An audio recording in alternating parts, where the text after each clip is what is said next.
Bismillahirrahmanirrahim. Bismillahirrahmanirrahim. Assalamualaikum warahmatullahi wabarakatuh. Alhamdulillahirabbil alamin. Wassalatu wassalamu ala Rasulillah wa ala alihi washabihi wa mawalah. Amma ba'd. Bagaimana kabarnya anak-anakku yang dirahmati Allah Subhanahu wa taala? Alhamdulillah, luar biasa, spektakuler, Allahu Akbar. Ya, mudah-mudahan kalian dan keluarga senantiasa berada dalam lindungan Allah Subhanahu wa taala. Amin ya robbal alamin. Bagaimana anak-anakku yang dirahmati Allah Subhanahu wa taala? Apa kalian sudah siap untuk menyimak video pembelajaran di pekan ini? Sudah siap? Alhamdulillah. Kalau sudah siap, ya, namun sebelum kita memulai di pembelajaran pekan ini, alangkah baiknya mari kita sama-sama berdoa kepada Allah Subhanahu wa taala. Mari kita sama-sama mengangkat tangan kita sama-sama berdoa sebelum memulai belajar. Ya, Rabbi zidni ilman nafi'an warzuqni fahman wasi'an. Ya Allah, tambahkanlah ilmu yang bermanfaat dan luaskanlah pemahamanku. Amin ya robbal alamin. Ya, anak-anakku yang dirahmati Allah Subhanahu wa taala, simak videonya baik-baik ya, karena setelah ini akan ada tugas dari Ustadz. Ya, selamat menyimak dan menyaksikan. Baiklah anak-anakku yang dirahmati Allah Subhanahu wa taala, di pertemuan pekan ini kita akan membahas tematik 4C subtema 2, yaitu tentang keberagaman makhluk hidup di lingkunganku. Ya, dengan tujuan pembelajaran yang pertama, mencari informasi tentang hewan langka. Yang kedua, membuat pertanyaan wawancara. Yang ketiga, menjelaskan bagian-bagian tubuh hewan beserta fungsinya. Yang keempat, menjelaskan karakteristik tempat hidup hewan sesuai ciri-cirinya. Yang kelima, menjelaskan hak dan kewajiban terhadap hewan. Yang keenam, mengetahui karya seni mozaik bertema hewan langka. Dan yang ketujuh, menyajikan hasil wawancara dalam bentuk laporan. Ya, mudah-mudahan Allah Subhanahu wa taala memberikan kemudahan dan kelancaran dalam mempelajari di pelajaran yang sekarang ini. Amin ya robbal alamin.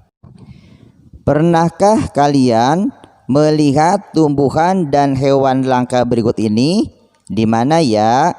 Mungkin pernah ya, ada yang di televisi, di taman safari atau kebun binatang. Hewan dan tumbuhan ini terancam punah, makanya disebut hewan dan tumbuhan langka. Ya, salah satunya adalah badak bercula 1. Ya, kali ini kita akan mencari informasi hewan langka badak bercula 1. Ya, anak-anak coba baca teks dengan cermat dan seksama ya. Ada di halaman 41.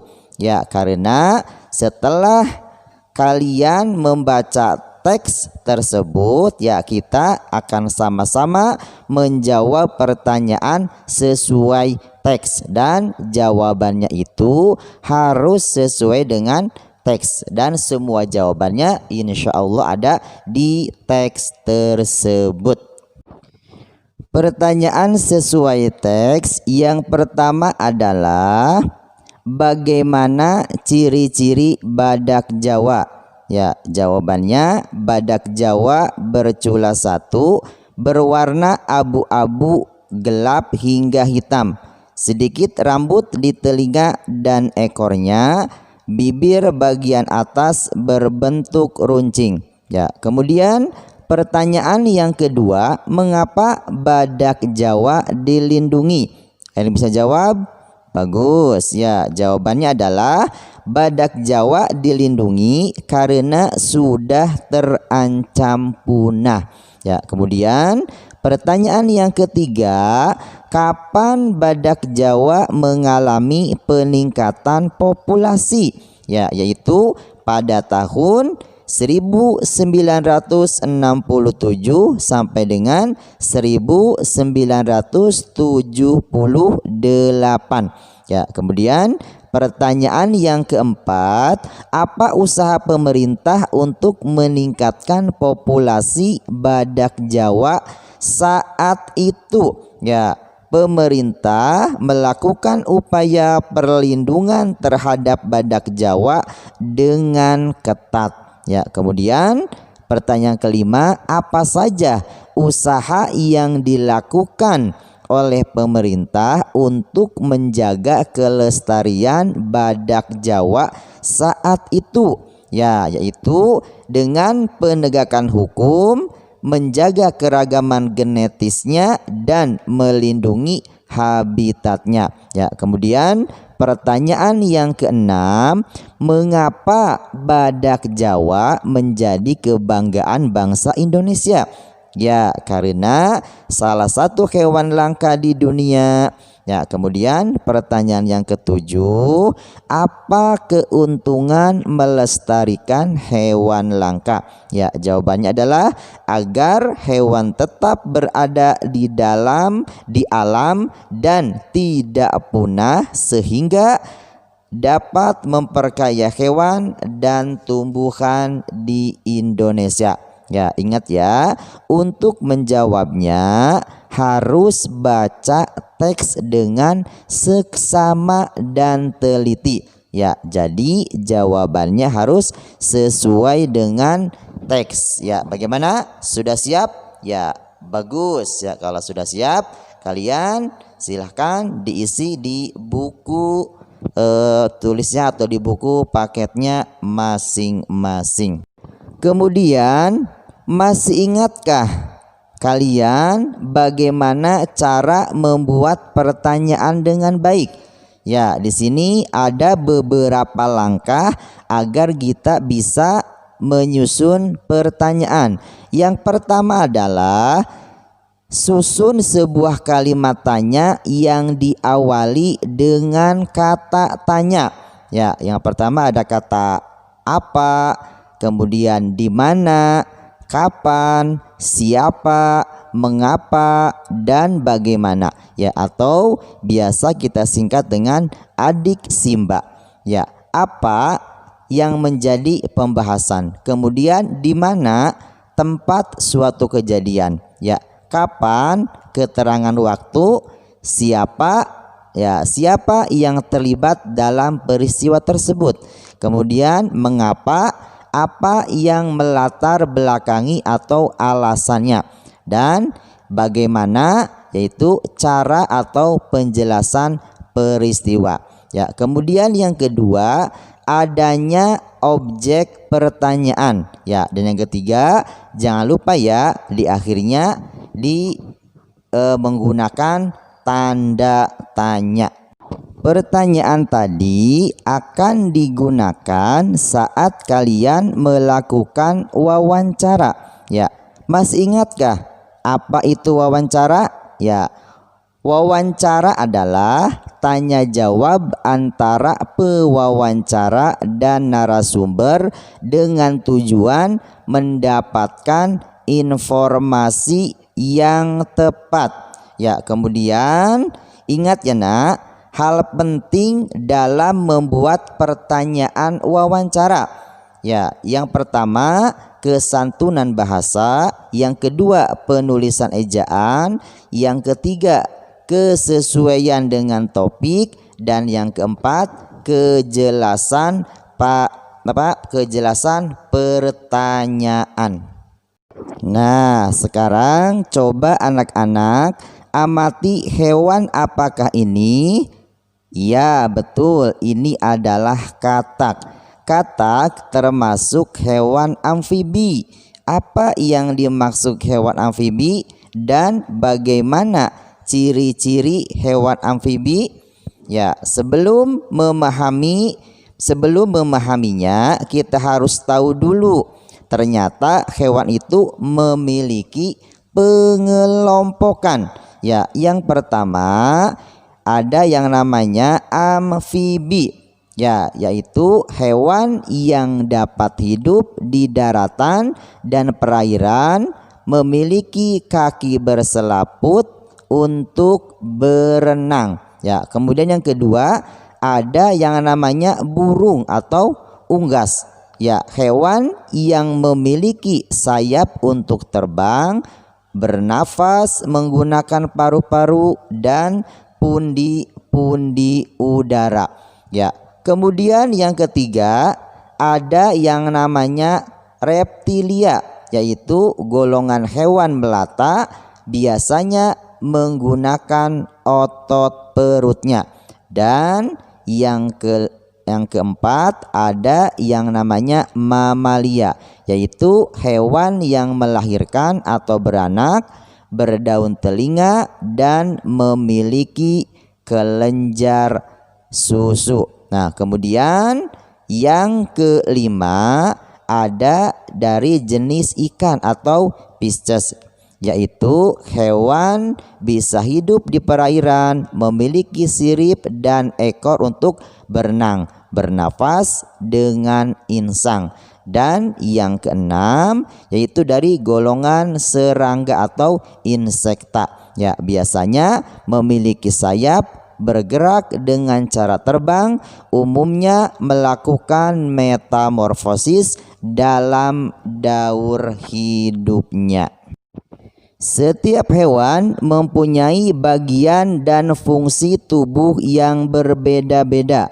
Ya, seperti halnya katak atau yang disebut kelompok amfibi tadi. Ya, katak memiliki kulit untuk bernafas dan melindungi diri.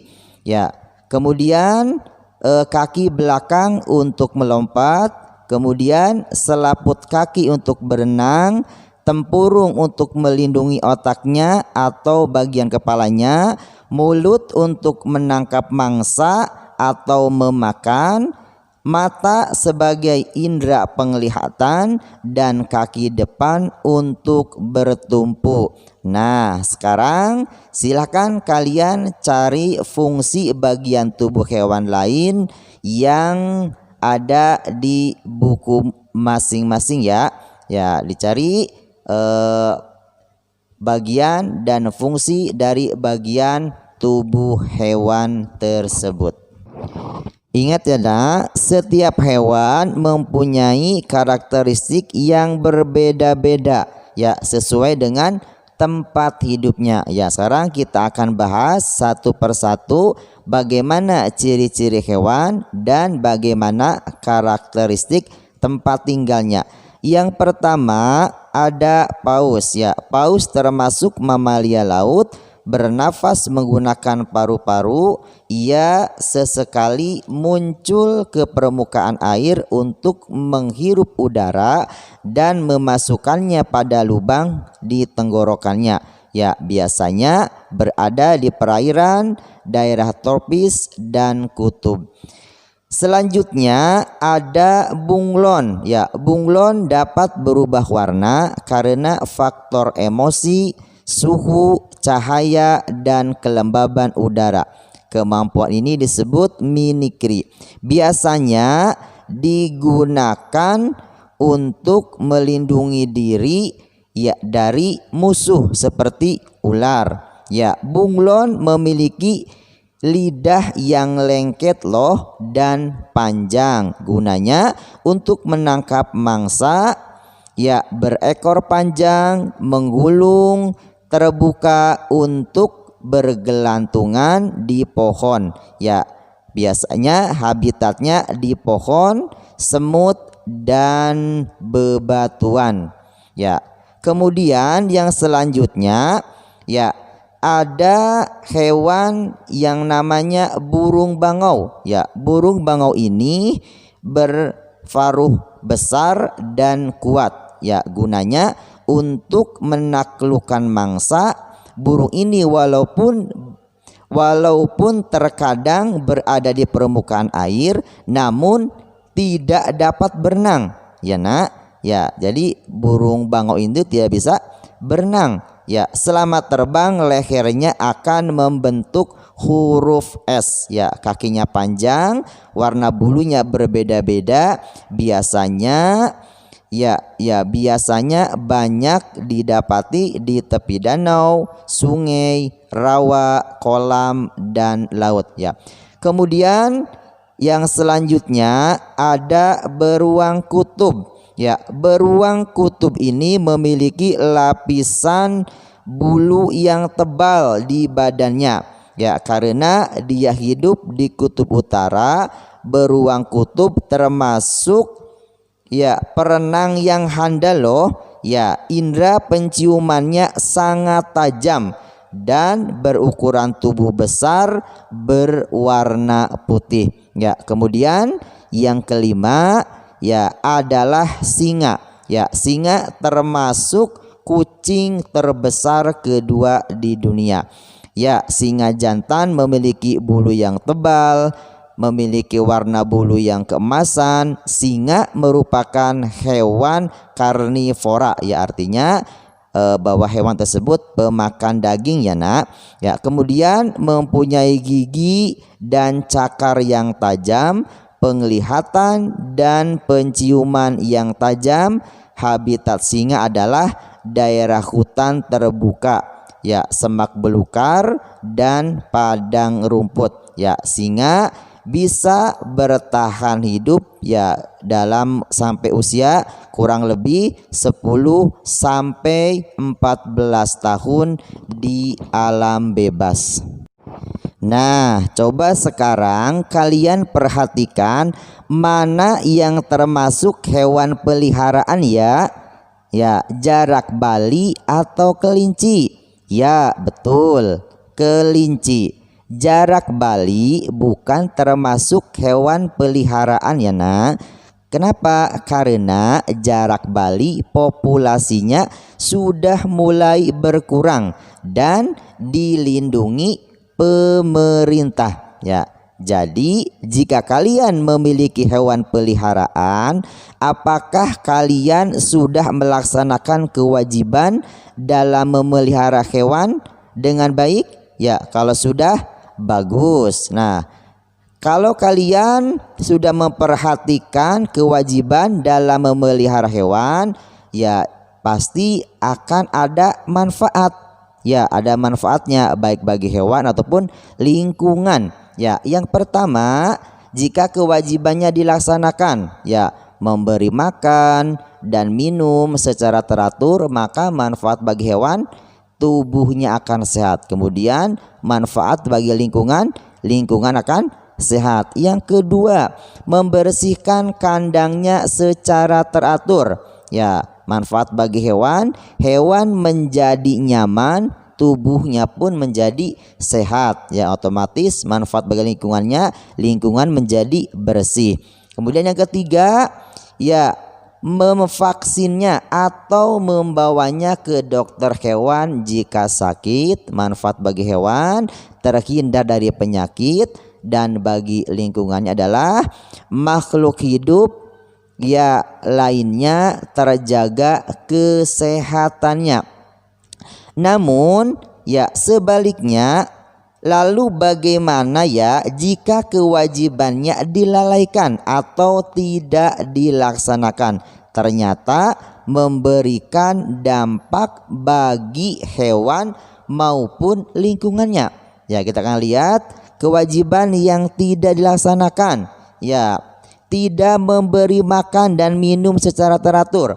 Apa dampak bagi hewan? Ya, sakit atau bahkan menimbulkan kematian. Dampak bagi lingkungan, populasi hewan berkurang, keseimbangan alam akan terganggu.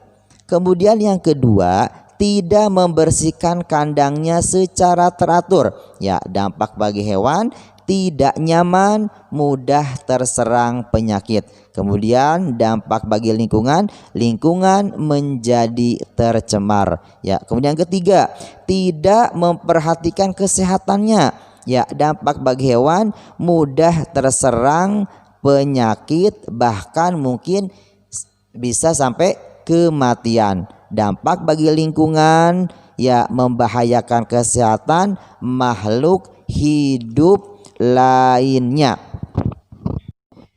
Untuk melindungi hewan-hewan langka, pemerintah telah membuat taman nasional. Ya, diantaranya ada Taman Nasional Ujung Kulon, kemudian ada juga Taman Nasional Waikambas, kemudian ada juga Taman Nasional Komodo. Ya, di mana ya letak Taman Nasional di atas dan apa saja jenis hewan yang dilindunginya? Ya, betul. Ya, sekarang kita akan bahas satu persatu. Taman Nasional Ujung Kulon terletak di daerah Banten, ya, di Provinsi Banten, dan hewan yang dilindunginya adalah badak bercula 1. Kemudian yang kedua, Taman Nasional Waikambas, yaitu berada di Sumatera dan hewan yang dilindunginya adalah gajah.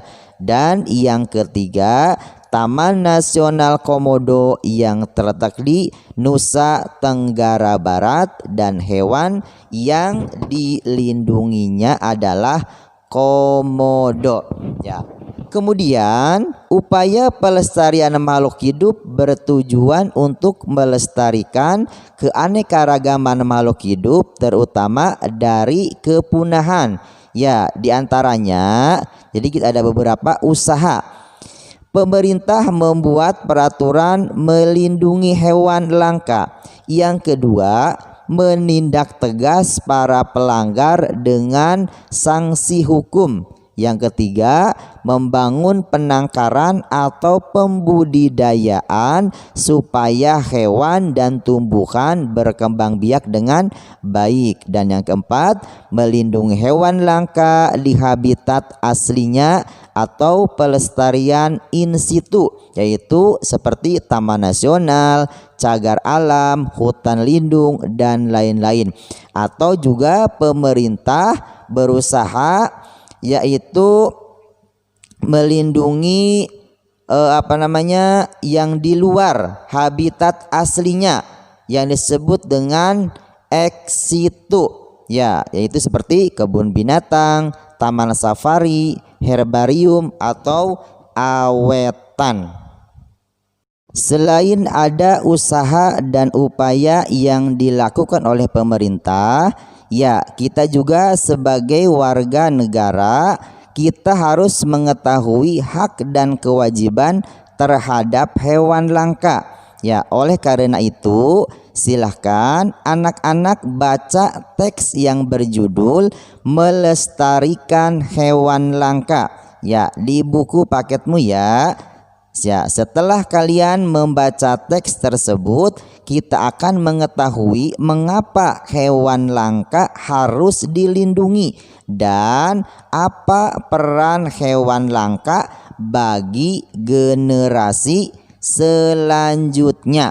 Ya, sekarang kita akan lihat hak dan kewajiban. Ya, hak itu terjaga keseimbangan ekosistem di alam, terjaganya keragaman hewan di Indonesia. Kemudian kewajibannya adalah melindungi tempat hidupnya, mengembangbiakannya, melarang kepemilikan hewan langka, serta memberantas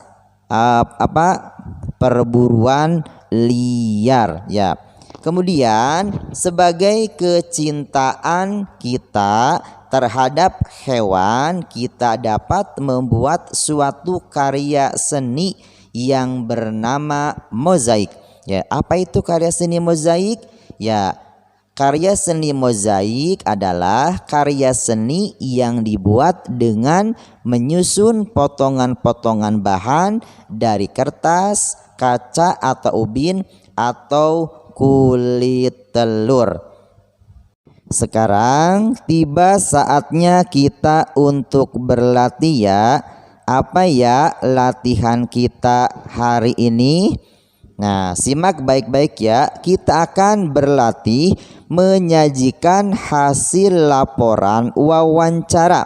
Ya, caranya perhatikan baik-baik ya Nak. Di sini ada petunjuk pengerjaan. Yang pertama, pilihlah salah satu topik wawancara. Ya, yang pertama ada hewan peliharaan, yang kedua hewan langka. Ingat ya, pilih salah satu saja. Ya, tidak boleh dua-duanya. Kemudian yang kedua, buatlah daftar pertanyaan dengan menggunakan adik Simba. Ya, ada kunci katanya adik Simba yang sudah tadi kita sama-sama simak. Yang ketiga, pertanyaan meliputi habitat atau keberadaannya, karakteristik hewan, hak dan kewajiban terhadap hewan, dan upaya pelestariannya. Kemudian yang keempat, lakukan wawancara bersama orang tuamu. Dan yang kelima, buatlah laporan wawancara sesuai pertanyaan yang telah dibuat dan perhatikan formatnya, ada di halaman 74. Ya, selamat berlatih, tetap semangat ya. Kalian pasti bisa karena kalian adalah anak-anak hebat. Bagaimana anak-anak, sudah menyimak video pembelajaran dengan baik? Alhamdulillah, Ustaz ucapkan jazakumullahu khairan. Ya, adakah kesulitan? Enggak ada? Bagus ya. Jika tidak ada kesulitan, alhamdulillah. Namun jika ada kesulitan, jangan lupa kalian boleh bertanya sama Ustadz, sama ayah dan bunda kalian, abi dan umi kalian, atau siapa saja yang kalian anggap bisa menjawab pertanyaan kalian. Bagaimana, siap? Ya, siap. Alhamdulillah. Ya, walaupun kita di rumah, kita harus tetap produktif. Ya, artinya selalu berkarya ya. Salah satunya dengan mengerjakan tugas dari ustadz ataupun ustazahnya. Ya, manfaatnya adalah untuk kalian semua. Dan pesan ustadz, tetap jaga kesehatan, makan makanan bergizi, berbakti kepada orang tua, dan jangan lupa manjada wajada. Ya, siapa yang bersungguh-sungguh pasti akan berhasil. Ya, mungkin itu saja untuk pembelajaran di pagi ini. Ya, kita sama-sama tutup dengan doa kafaratul majlis. Subhanaka Allahumma wa bihamdika asyhadu an la ilaha illa anta astaghfiruka wa atubu ilaik. Wassalamualaikum warahmatullahi wabarakatuh.